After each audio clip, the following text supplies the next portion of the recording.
तमाम अध्यात्म और ज्योतिष के जो दर्शक हैं उनका आज के कार्यक्रम में बहुत बहुत स्वागत है।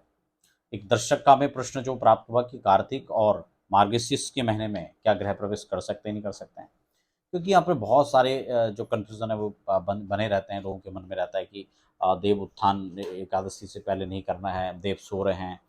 तो ये बहुत सारी चीज़ें हैं। तो मेरे पास पंचांग यहाँ पर है, 150 साल पुराना पंचांग है, दिवाकर पंचांग। इसमें बड़ा स्पष्ट यहाँ पर लिखा हुआ है कि गृह प्रवेश के लिए कौन कौन से जो महीने हैं उसमें गृह प्रवेश करना चाहिए। देखिए, हम इस पर चर्चा विस्तार से करेंगे। नए दर्शक हैं तो चैनल को सब्सक्राइब जरूर कर लीजिए, साथ ही बेल आइकन प्रेस कर लीजिए, क्योंकि यहाँ पर मैं आपको अध्यात्म, ज्योतिष, वास्तु, मुहूर्त, तो इसकी प्रामाणिक जानकारी आपको देने का प्रयास करता हूँ। देखिए, सबसे पहले तो एक बात को हमें समझना है कि जब हम मुहूर्त कोई भी निकाल रहे हो, किसी भी चीज़ का मुहूर्त निकाल रहे हो, तो उसमें महीने कोई महत्वपूर्ण नहीं होता है कि केवल महीने के हिसाब से ही हम मुहूर्त निकालेंगे। सबसे पहला तो भ्रम इसको दूर कर लें। सिर्फ महीना अच्छा है और बाकी चीज़ों में अच्छी नहीं है तो आपका महीना ही बेकार हो गया। यहाँ तक कि जो मुहूर्त है, जिस डेट पर मुहूर्त है, वो उस दिन आपका जो है डेट अच्छा है, आपकी तिथि अच्छी है, नक्षत्र अच्छा है, महीना अच्छा है, वार अच्छा है, सब कुछ अच्छा है, और आपकी राशि से द्वादश चंद्रमा हो गए तो सारा मुहूर्त खराब हो गया, आपके लिए तो घाटे का सौदा हो जाएगा। तो गोचर का चंद्रमा आपकी राशि से 4, 8, 12 नहीं होना चाहिए, मुहूर्त का पहला प्रमाण। और मुहूर्त जो होता है ना, वो 24 घटी का एक मुहूर्त होता है और 2 घटी का 48 मिनट। तो जो 48 मिनट का समय है ना, वही मुहूर्त होता है। लगन के हिसाब से देखें तो लगभग 2 घंटे का एक लगन होता है, अगर हम लगन के हिसाब से उसको देख रहे हैं तो मुहूर्त निकालने के जो तरीके हैं उसको आपको समझना है। उसमें 2 महत्वपूर्ण चीज़ें, एक तो गोचर का चंद्रमा अनुकूल होना चाहिए, 4, 8, 12 नहीं होना चाहिए, और दूसरा आपके लिए शुभ लगन होना चाहिए, क्योंकि सर्वे दोषा विनिश्यन्ति लगन शुद्धि यदा भवेत्। अगर लगन का शोधन किया हुआ है तो बहुत सारे दोष भी अपने आप खत्म हो जाएंगे।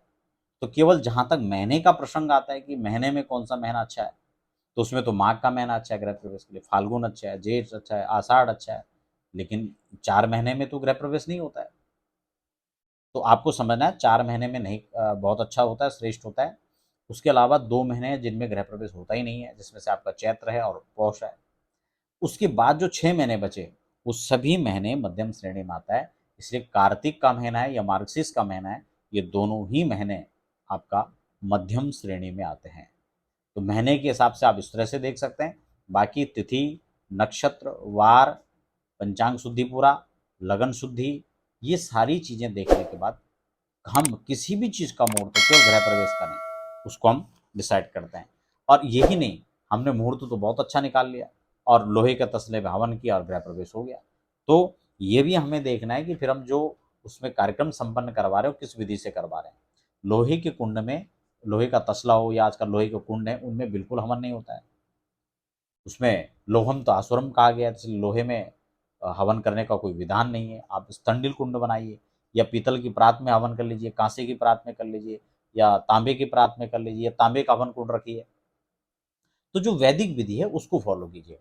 और अगर ऐसे ही आपने देखा होगा हमारे तमाम कार्यक्रम गृह प्रवेश के पूजा पाठ के होते हैं, आपने देखा होगा उसमें हम पूरे विधि को जो है फॉलो करने का प्रयास करते हैं। अगर आप इसी प्रकार से अपने यहाँ अपने क्षेत्र में गृह प्रवेश पूजा पाठ करवाना चाहते हैं, वास्तु शांति करवाना चाहते हैं, वास्तु का कोई दोष आपके घर में उसका निवारण करवाना चाहते हैं, तो उसके लिए भी आप हमारे संस्थान में संपर्क कर सकते हैं। बाकी ज्योतिष से संबंधित परामर्शों के लिए भी आप हमें संपर्क कर सकते हैं।